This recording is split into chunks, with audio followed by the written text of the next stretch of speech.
What's your name? Hector Omar Oseguera Jr. And what do you do?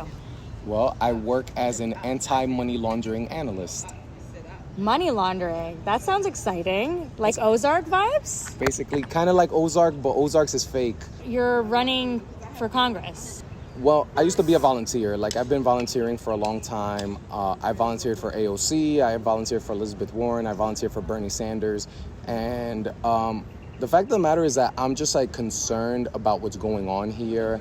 The same people that are in charge now have been in charge since I was a little kid. They're really, like, not for the people. They don't care about what's going on. They don't care about the issues that are affecting the people. And I feel like I can do a better job. So when I came to see that nobody was going to challenge my opponent, I sort of said, why not throw my hat into the ring? Right. Where are you from originally? Well, I was born in Hoboken, and I was raised in West New York, and now I live in Union City. Awesome. And how's it been growing up in Hudson County?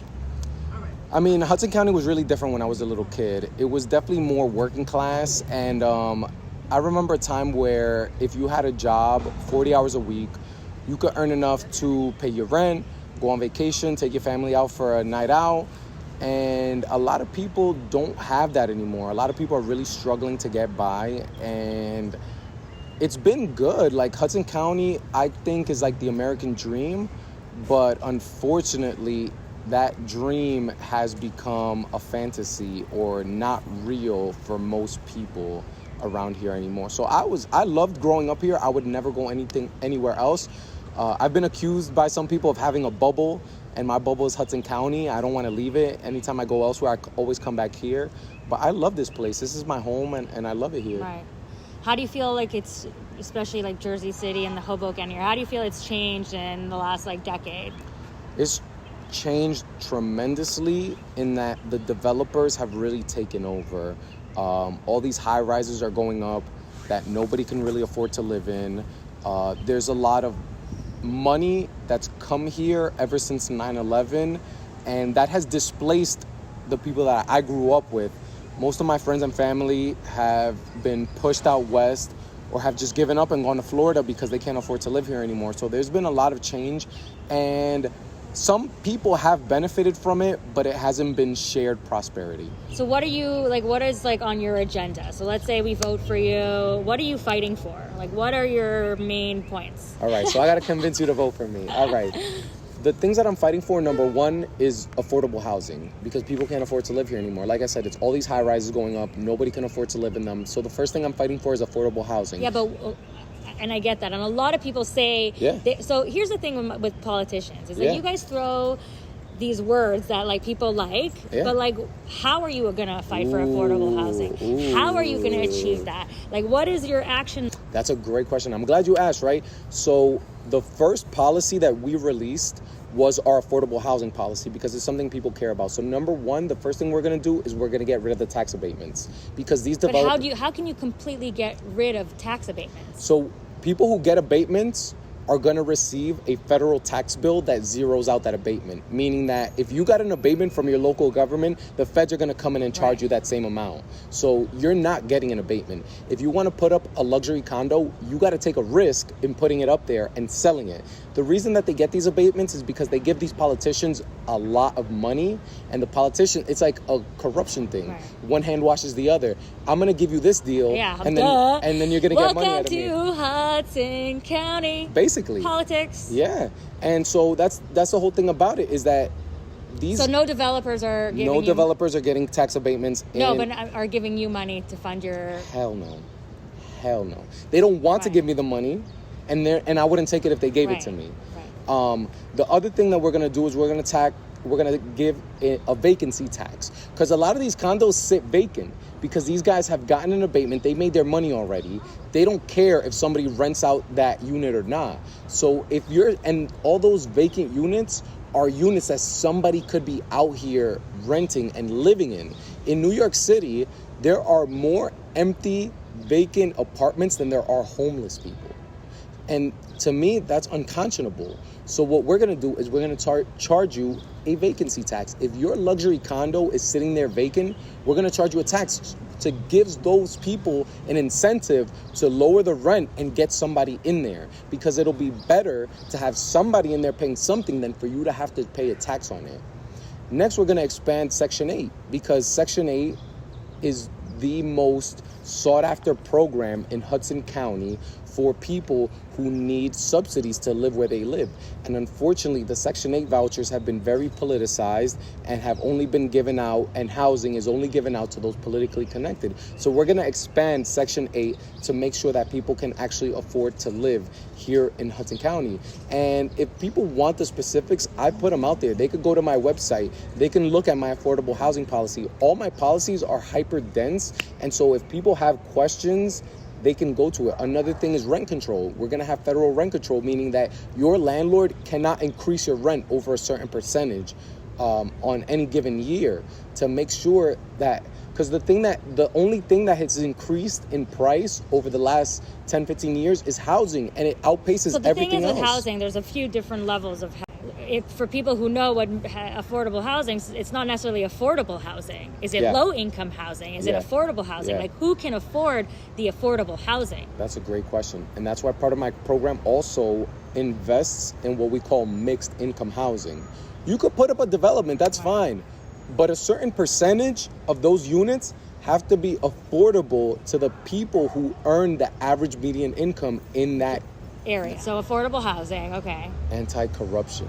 Corruption is my... good luck with that shit. Yeah, I know. Every time I turn on my car, I'm glad it doesn't blow up. That. Yeah, and again, I have a plan. I know where this corruption is coming from. So let's, how do we take these motherfuckers down? These corrupt motherfuckers. These people respond to one thing, the almighty dollar.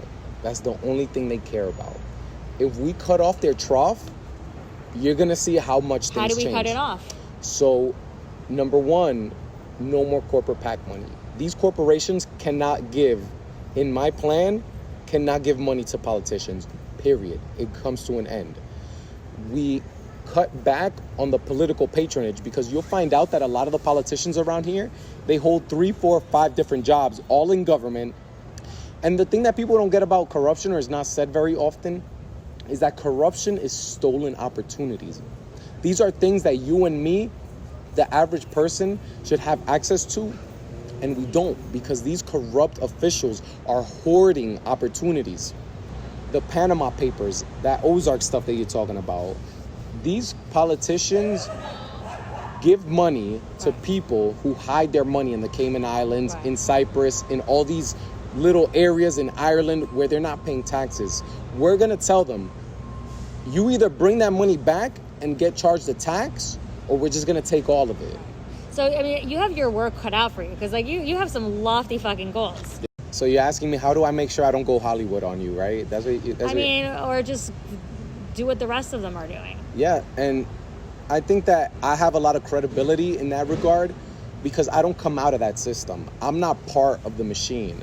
So there's nothing they could do to me. You got to bring people to your side. Right. Politics is a game of addition, not division. So yeah, you're going to have opponents. You're going to have people who just want to go along to get along. Right. All this same crap that we've seen all our lives. I just don't care about those people. Right. I don't need anything from them. And so there's nothing they can do to me. There's nothing they could say to me that's going to make me sell out what I've committed to. The things that I want. Affordable housing, healthcare, Green New Deal, anti-corruption. All these things are things that really speak deep into my heart, and there's nothing that they can come to me with like, hey, Hector, we'll give you this if you just sell out a little. I just don't play that game. There's nothing that they have over me. You promise? You're promising me. Honest to God. Because I will call you the fuck out. Please do. All right, so you asked me how I feel about the civil unrest that we're all living through, and I honestly think it's a good thing, because this is not new. George Floyd is not an isolated incident. It's not the first time a black man has been killed by the police unjustly.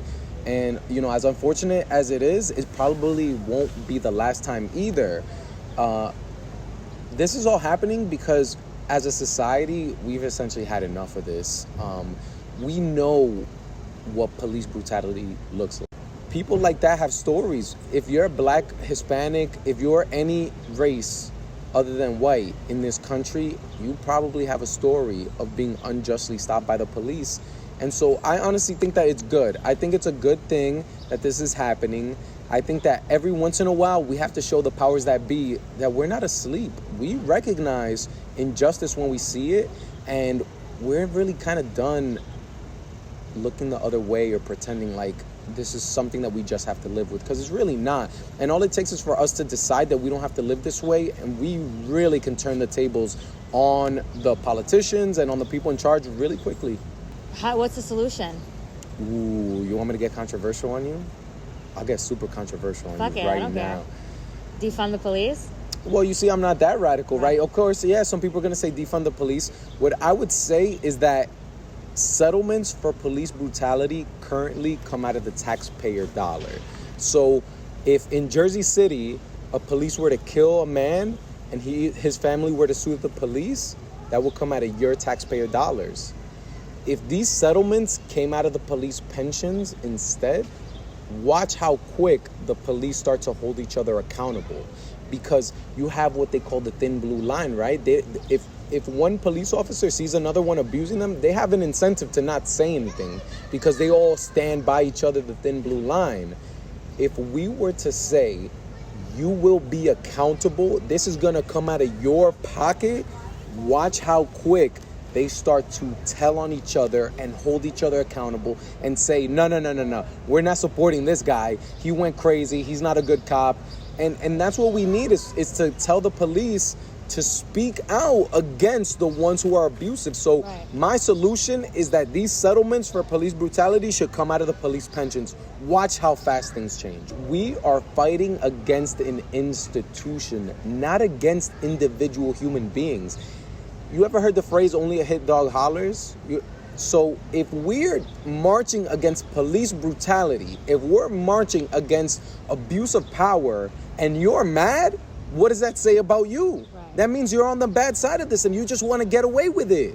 So yeah, this is not about making any individual person a scapegoat. This is about pointing the finger at a machine, at an institution that does not see Black and brown bodies as human beings, but sees us as tools to be oppressed. The fear, and I think everybody shares this, is that what's going to happen after this? Are we going to just go back to normal? Like, are we all doing this like as like a show? Are actions being taken? Are things going to get better? And I myself think this. Like, you know, I want to, you know, I'm trying to learn and trying to like be better at it. And I've always been an ally and supported 100%, but I'm trying to do more because I recognize the platform I have. But like, what am I going to do after this? Like, when the dust settles, what am I as you know, white privileged woman in downtown Jersey City going to take away from this and continue to like push this forward?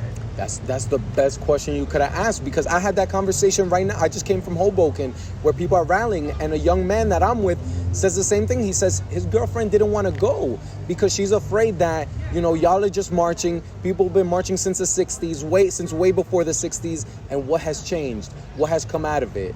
You know, what I think really makes this moment different is that we're living through so many different crises all exploding at the same time. So we're at what I believe is a turning point in our history, in the history of America, in the history of the world, where we're not going to go back to normal.